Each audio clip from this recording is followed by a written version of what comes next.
الحمد لله رب العالمين وبه نستعين على أمور الدنيا والدين والصلاة والسلام على أشرف الأنبياء والمرسلين نبينا محمد صلى الله عليه وسلم هو وعلى آله وأصحابه ومن تمسك بسنته إلى يوم الدين. أما بعد، عباد الله, tukikutanana katika kikao chetu hichi chenye baraka na chenye neema nyingi na fadhila.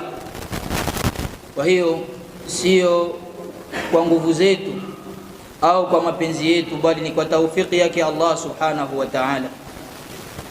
Kwa hiyo ndugu zangu, kama ilivyotangazwa, mada yetu ni ni'matul Qur'ani ala ummati Muhammadin sallallahu alayhi wasallam, neema ya Qur'ani juu ya umma huu wa Muhammadin sallallahu alayhi wasallam.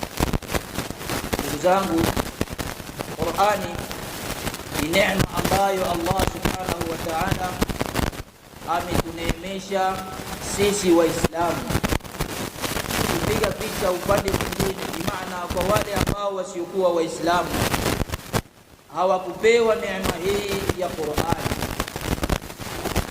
bali wana baadhi ya vitabu vyao ambavyo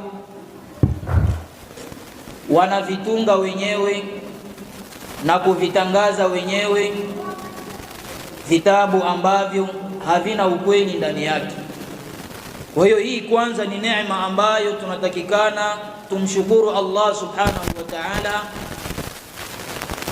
bila mapungufu. Ibadallah,